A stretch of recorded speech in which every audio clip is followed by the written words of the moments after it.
아멘. 늘 우리 믿음의 자리가 혼자인 줄 아는데 혼자가 아니라는 것을 알게 됩니다. 여러분이 지금의 믿음의 자리에 있기까지 수많은 분들이 여러분을 도와주시고 또 여러분의 허물을 덮어주셨다는 것을 놓치지 마셔야 돼요.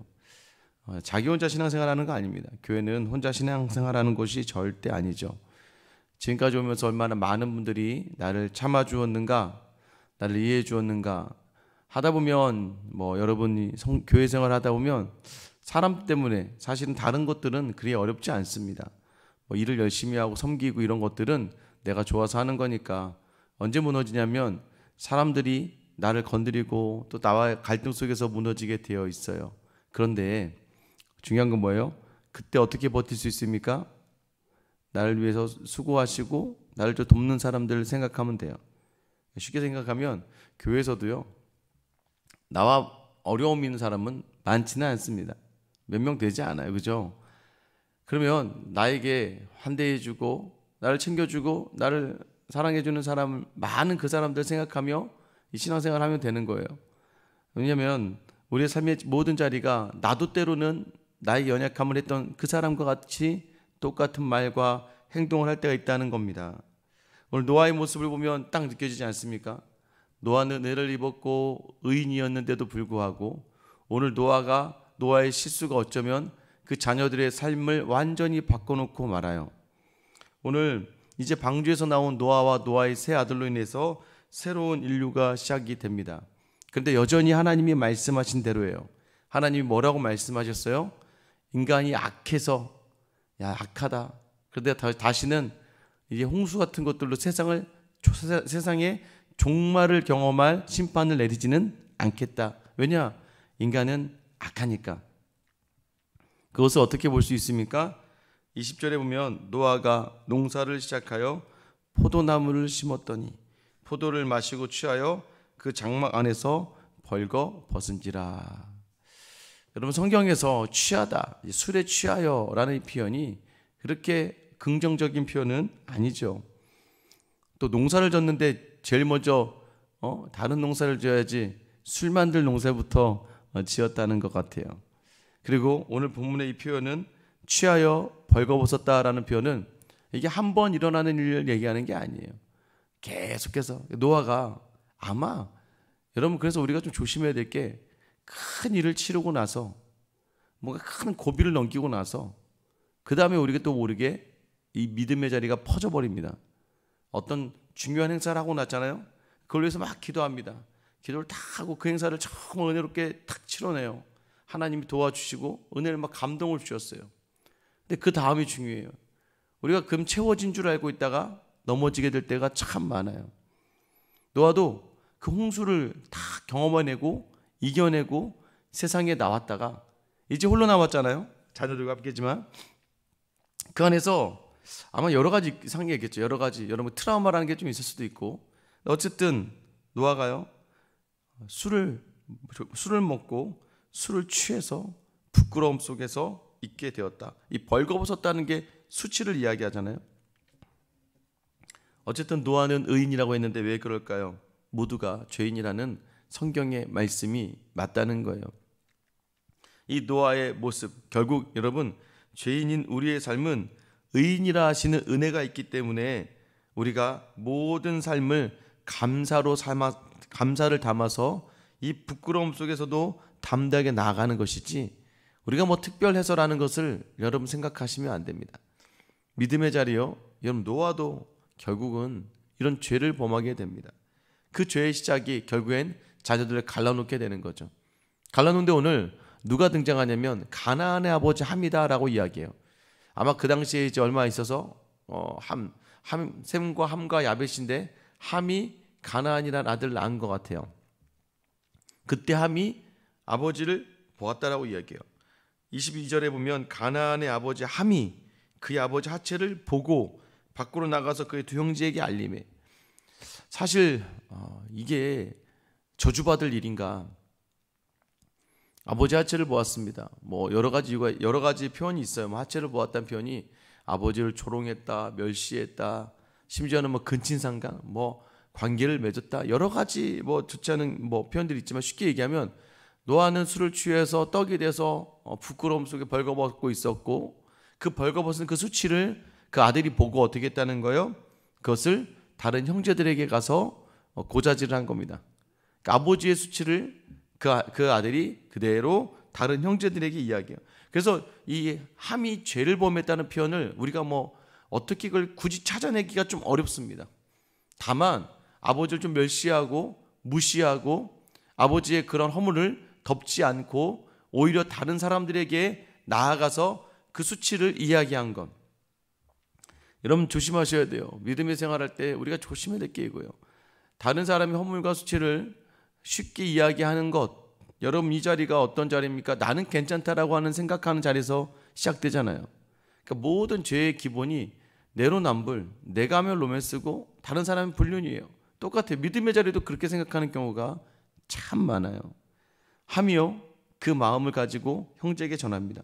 자, 그런데 셈과 그 야벳의 모습을 보면서 함이 더 큰 죄인이었다는 걸 비교하면 보시면 돼요. 23절이죠.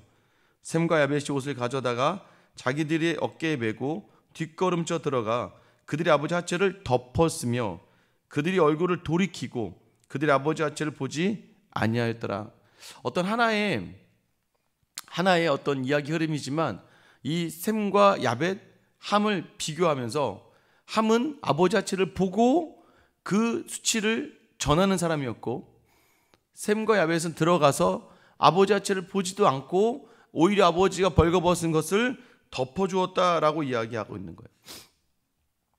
여러분 지금 아버지 허물과 수치를 보고 나가서 두 형제에 말한 함, 그러나 아버지의 그 수치를 덮으려고 하는 이 두 아들. 여러분 노아가 술에 깨어서 자기에게 행한 일을 보게 됩니다. 그러나서 그 아들에게 저주를 보여. 참 세상에 이런 아버지가 어디 있을까요? 자기 아들에게 저주를 부는데 그 아들의 아들에게, 그게 누구예요? 가나안이에요. 여러분 여기서 이제 좀 하나 이해하셔야 돼요. 지금 창세기를 누가 쓰고 있어요? 모세가 썼습니다. 지금 창세기를 쓰는 과정이 어디에서 쓴 과정이에요? 가나안을 향하는 과정에 있어요. 그러니까 지금 모세는요, 우리에게 하나님께서 가나안을 허락하셨고 가나안이 죄악의 땅이다라는 것을 이야기하면서 오늘 이 노아의 이야기 속에 함의 이야기가 들어가 있는데, 특별히 가나안이라고 하는 함의 아버지 이야기를 넣으면서 이 가나안의 이 땅이 죄로 가득한 땅이 될 것이며 그 땅은 우리에게 허락하신 하나님의 우리에게 바라시는 땅이고, 그 땅에 들어가면 우리가 그 땅을 진멸하여 그 땅을 새롭게 해야 되는 땅이다라고 이야기하는 거예요.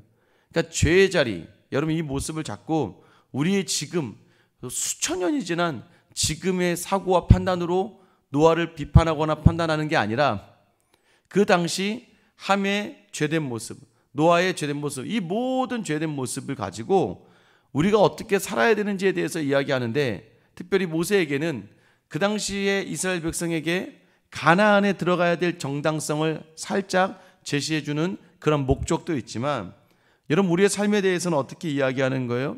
다른 사람의 허물을 덮어주는 삶을 살아야 된다는 것을 이야기하는 거예요. 왜 그렇습니까? 원래 우리는요 죽어야 될 인생이라고요. 노아와 함과 같이 저주받을 수밖에 없는, 그러니까 죄를 범할 수밖에 없는 인생이에요.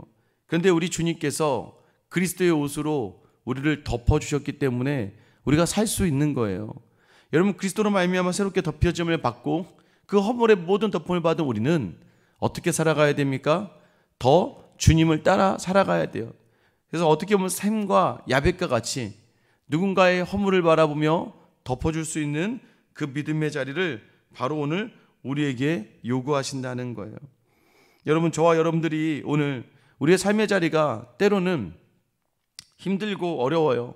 근데 여러분 그 자리를 덮을 수 있는 사람, 여러분 그곳에서 생명이 살아나는 거예요. 어떻게 해요? 덮을 때 필요한 자리가 필요해요.